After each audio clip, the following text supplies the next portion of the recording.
Some video of the tank right after, well, 2 nights after my water change from the other day. The cichlids are doing really well right now. They're hungry. They're fired up. I just turned the light up. I've been keeping it pretty dim to keep the algae growth down. This tank is in the basement, so there's no direct sunlight, but it's still an issue if you leave the light turned up too high. Some recent things to mention about this tank. So my Venustus, obviously doing pretty good with the Mbuna. That Venustus, I thought, so I got him when he was a baby for $8 at Petco actually. And I had a feeling that it was a male because it did so well with the aggressive Mbuna. I didn't see any coloring until recently, but you can kind of see, yeah, he's a wiggler. It's going to be kind of tricky, but you can see the blue start to kick in there at the front. Anyway, I'm not going to try to focus on him too much. So basically right now, I haven't had any fish deaths in quite a long time. Since moving the tank downstairs, I've had no fish deaths, which isn't bad for a tank with this much going on. I've got some hybrids in here. You can see these guys are brothers, those blue guys. They're a hongi mixed with something. I couldn't tell if it was Johanni or if it was my yellow top and Bamba, so it could be one of those. I've kind of given up. It could it could even be the yellow lab. There's colorations that kind of suggest all of them. I'm not sure what that little baby is back there. It'd be interesting to see him develop. Now the other day at a local, really awesome local fish store called Rivers to Reefs in Gehenna, which is Columbus area, Ohio, picked up this baby Williams eye right here. Now I already have a Williams eye. It's basically show quality, that male. So I was looking to get a female, and that one's a little too young to tell, but it's showing signs of being a female. My hope is that somehow I can get my, show quality male to breed, and actually have some blue lips going on here. That would be my ideal goal. Otherwise, you see some other hybrids going on in here, some blueberries, but you're basically cobalt crossed with your typical orange blotch. They're brothers, but that one's got better color. And actually, this is the best one right here. If I can get him, you can really see the blue in him. So, some fun things going on in the tank. The filter change really did made a big difference. And it got some crystal clear water going on right now. Everybody seems happy. So I also rearranged the rocks a bit. That always helps.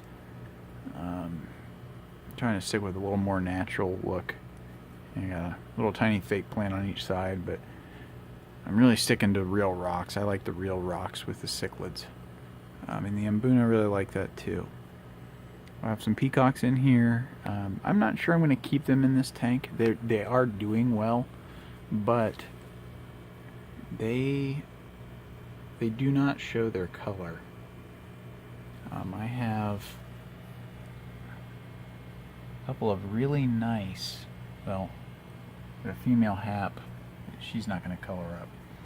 But I also have, if I can find them, so there's a really nice peacock right there.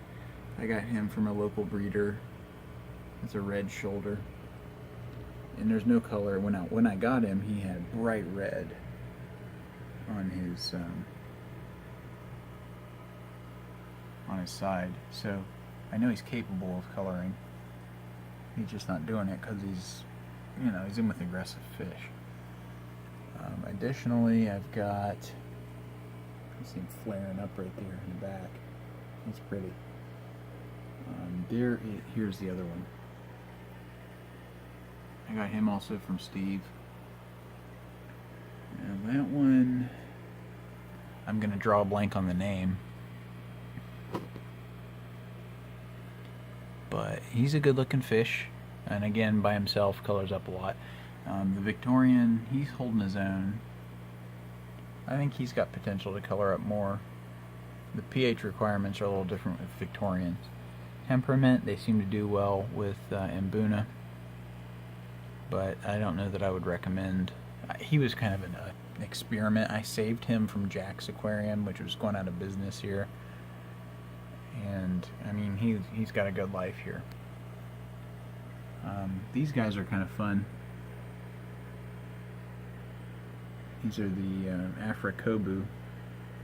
So that's a male. That's a male. He's really cool. I was hoping to breed them, but the guy didn't have any females. I got them from Jerry Delaney here in, well, near Columbus. It's outside of Columbus. Aside from that, I mean, there's really no new tank additions except for my new Williams Eye baby. So I'll probably post some updates on the Williams Eye. Like I said, I really want to get them to breed, because if I can breed that boy, get some nice Williams Eye in the Columbus area, I think that would be fun. And good for the hobby in the region. I mean, they're around. Rivers to Reefs has a selection of these. Obviously, I got him there. But this guy came from Florida, I believe.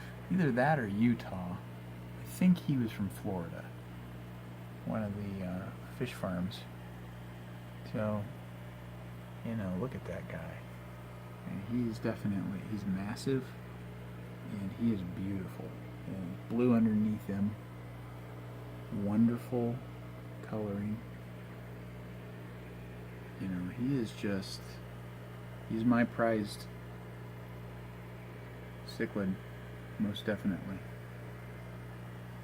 Very aggressive. And he's the beast, the boss. So let's feed him, because I like to do that.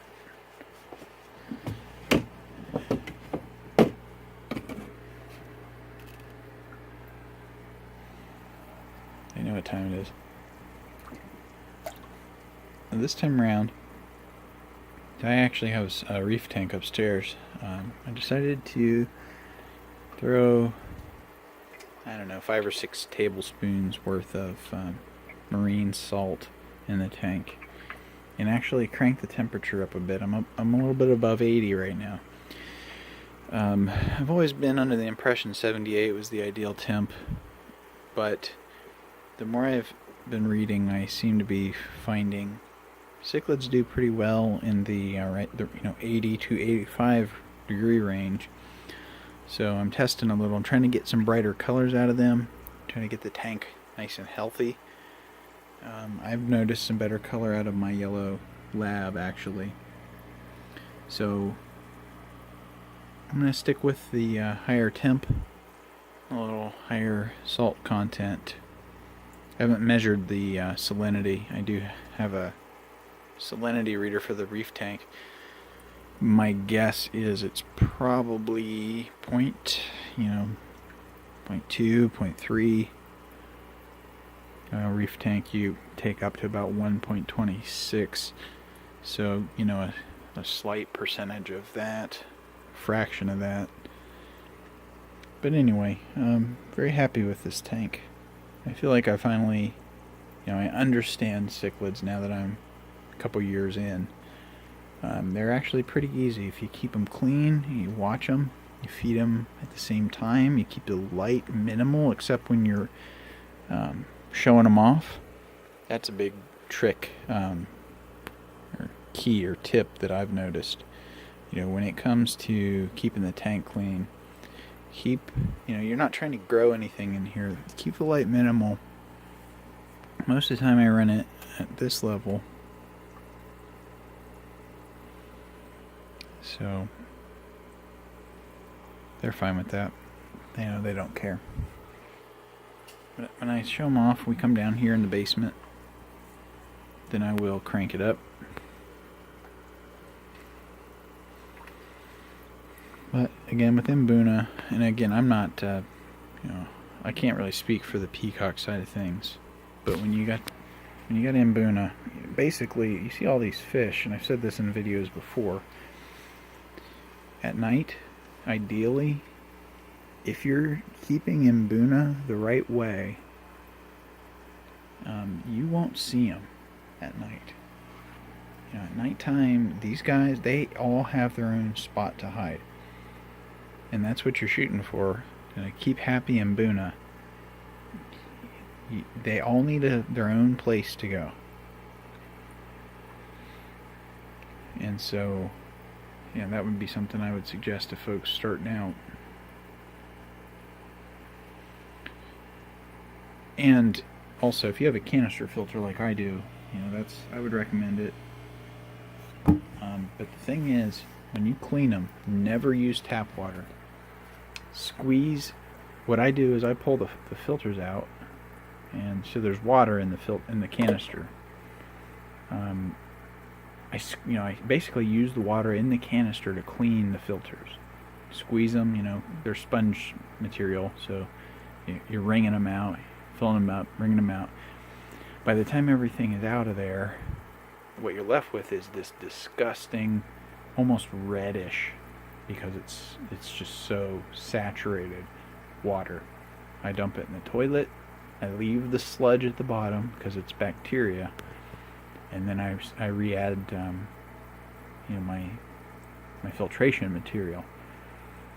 You want bio balls because it's the surface area that's building up bacteria.